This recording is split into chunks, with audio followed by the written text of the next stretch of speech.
because they don't really exist. Blah, blah, blah. EMP, that's something we really need to be concerned about. Anthropogenic global warming. No, it is not the crisis we are being told it is. That crisis is unraveling as we watch it. Even the Intergovernmental Panel on Climate Change is backing down quietly. They're backing towards the door. But the politicians just love it. And sure enough, headlines came out just earlier in the week. NASA and NOAA, that's the National Oceanic and Atmospheric Administration, today proclaimed this week that 2015 was the hottest year on record. And this is supposed to mean like it's going up and up and up and up. But if you look, the temperatures have been pretty flat for almost 2 decades. And that wasn't accounted for in the models. And the models keep being revised and the predictions keep being revised. And why can we never get to the bottom of this thing and just ask the hard questions without somebody jumping up and down and saying, you're a denier, all that nonsense. I want to talk to Dr. Richard Lindzen. He has been very outspoken about this whole nonsense, the way it's been presented. He is formerly the Alfred P. Sloan Professor of Meteorology at MIT, the Massachusetts Institute of Technology, and prior to that, Professor of Dynamic Meteorology at Harvard University. Also a lead author on Chapter 7 of the Intergovernmental Panel on Climate Change Working Group. That's Working Group number 1 for the United Nations back in 2001, and a contributor to Chapter 4 of the 1995 IPCC Second Assessment. So now that we know that, here's your antidote to what you're reading in some of the hype media. Tell me, these great records that we're setting, why are they not really as great could possibly be? Yeah, I hate discussing this even. Although it's good PR, it's also a fairly good indicator of dishonesty. Because if you look at the temperature record, it's flopping up and down. You don't take 1 year and say that's part of a trend, especially if the adjustments to the temperature, which you derive, you don't measure it directly in many cases, are greater than that. So they do that, and they don't tell you that even after they've done that, even if it's not correct what they've done, you still are left with the fact that the observed temperature has increased much more slowly than any of the models used by the Intergovernmental Panel on Climate Change have predicted. So you take a short record, we're at a high point. The high point was reached around 1998. Nothing much has happened since then. And then they take a blip on this and say, but this is a hot year. It's intrinsically dishonest. What it is telling the truth, but truth out of context. First of all, saying it's the hottest year on record doesn't mean anything until you tell them by how much and relative to what. And here you're talking about very small changes, and yet you have some reporters saying by a lot. Well, no, a lot means a tenth or two of a degree in this case, and you don't measure that well. You don't measure your body temperature that well. If we look at the pause, you were talking about the high point in 1998. There have been numerous attempts now to explain this away. Say, for example, that the heat is actually being sequestered in the ocean, and that really wasn't accounted for. I mean, everyone knew that all the temperature records, whether they were surface temperature or satellite temperatures of atmospheric temperature, were showing almost no trend. No one would argue it was no trend because you have error bars.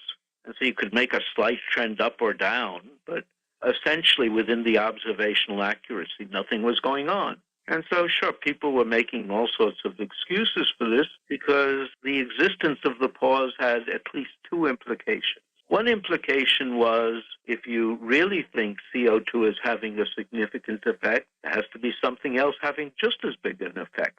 One of the premises of the UN is that this is the main source. Well, that's clearly untrue. And the business of it hiding in the ocean, this is gibberish. The ocean is always exchanging heat with both the atmosphere and the deep ocean. You never know where any heat comes from. Most of the efforts, as far as I can tell, from the scientific end, are designed to keep the issue alive because it's a gravy train. And from the political point of view, they want to make everything sound like the world is coming to an end. For the most part, scientists aren't saying that, even those who support the issue. So where's this going to leave us with science? Oh, well, it's telling you something terribly serious. It's saying any institution, including science, if its funding is a government monopoly, it's going to be responsible to the government's wishes. Which is a distortion of science, obviously. Of course it is. President Eisenhower already warned against this. And he suggested that this dependence on government support could eventually lead to a government contract being more important than a scientific result. Think this will ultimately blow out at some point? I think most people have said that already. I mean, it's very interesting to see the public response. They're told, all scientists agree and it's 97% and all sorts of crazy things like that. So they're saying, okay, there's probably some warming. And then they're asked, do you regard this as a serious problem? They generally answer no. So, I think the public gets it. What is strange is our political leaders don't get it. In some cases, they don't want to get it. In other cases, they're afraid somebody will call them anti-science because they're asking for science to behave like science. Or the idea is what I call the denigration of the skeptic, whereas good science actually has its skeptics when new things come along, and they try to disprove it. Yeah, but they've gotten the politicians to accept that. I mean, I know a lot of politicians who are not particularly enthusiastic about government control, but they have no idea what science is. Well, I just thought we'd do this little piece here because, like people hear these claims and counterclaims and scare headlines and all the nonsense. And all I've been asking for 20 years is where's the evidence pro and con? Where is the debate that Al Gore declared to be closed? I don't think it ever really happened.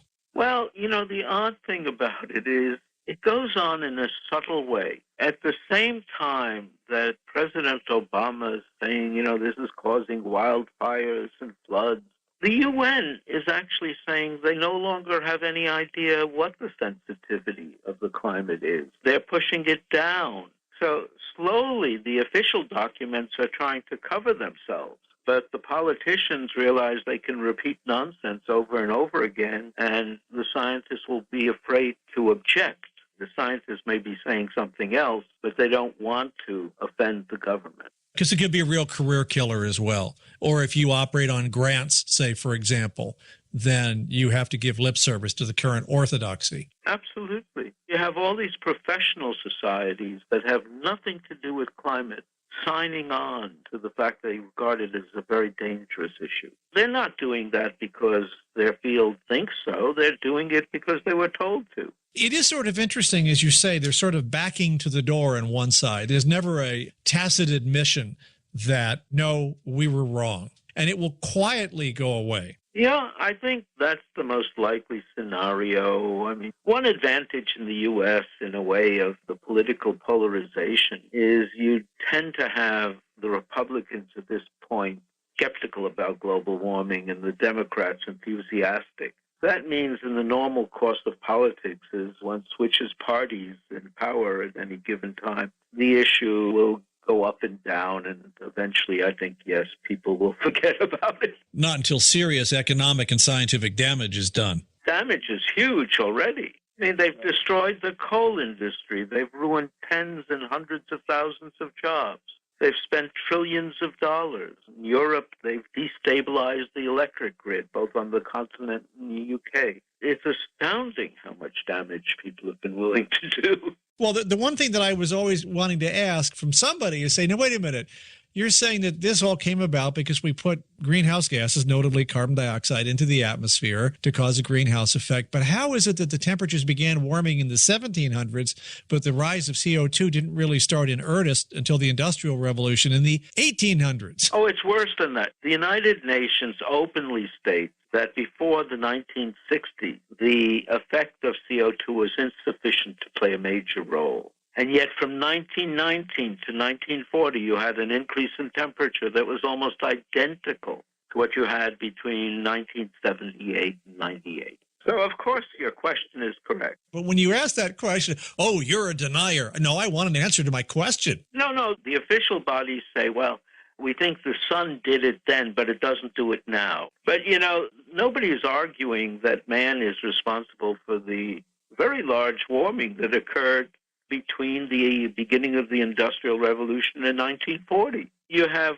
the paleoclimatological record. I mean, you have Most of the Earth's history, certainly when there was life, has had much more CO2, and it hasn't been catastrophic. And even the people who are enthusiastic about global warming on the science end all acknowledge that catastrophism isn't what they're talking about. I'm going to follow this one down to the ground to make sure it crashes. I wish you luck. I have to admit a certain frustration having watched this go on for almost 30 years. I thought, doesn't anything ever just die in this business? Every time it looks like it's dying, they crank up the propaganda. It gets more shrill each time. Well, Dr. Lindzen, we'll call you back in 6 months when something new happens. Okay. Take care. Thank you. I don't know where this one's going. It's just become a matter of amusement to me right now. I would like to talk to you next about my favorite presidential